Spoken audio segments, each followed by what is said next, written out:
Selamat datang di Bijaks News Rabu 2 Juli 2025 bersama saya, Dena.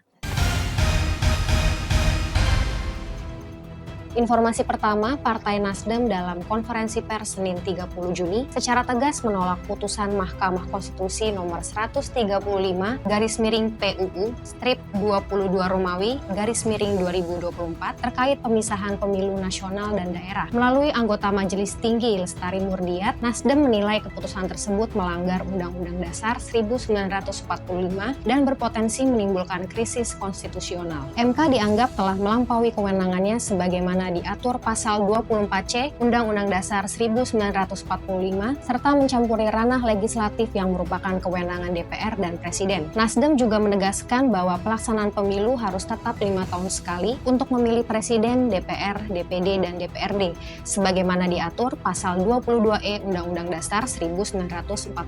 Jika putusan ini dijalankan, maka masa jabatan DPRD akan diperpanjang tanpa dasar pemilu yang dinilai inkonstitusional dan bertentangan dengan prinsip demokrasi. Lebih lanjut, Nasdem merinci 10 alasan penolakan putusan MK tersebut, yaitu 1. MK melampaui kewenangan konstitusionalnya, 2. Berpotensi menciptakan krisis dan pelanggaran konstitusi, 3. Memasuki wilayah open legal policy DPR dan pemerintah, 4. Melanggar prinsip kepastian hukum dengan putusan yang tidak konsisten, 5. Memisahkan pemilu nasional dan daerah, melanggar pasal 22E Undang-Undang Dasar 1945, 6. Mengubah norma Undang-Undang Dasar tanpa kewenangan, 7. Memperpanjang masa jabatan DPRD tanpa legitimasi rakyat, 8. Menegaskan sistem pemilu 5 kotak yang sudah diakui, 9. Mencederai kedaulatan rakyat dengan bertindak sebagai legislator, dan 10. Nasdem mendesak DPR RI meminta klarifikasi dari MK serta menertibkan tafsir konstitusi yang menyimpang. Informasi kesehatan, sejak tahun 2020 hingga 2024, sebanyak 6.919 tenaga kesehatan Malaysia memilih mundur dan mayoritas ke swasta karena gaji lebih tinggi. Pemerintah tingkatkan pelatihan dan pertimbangkan perekrutan perawat asing.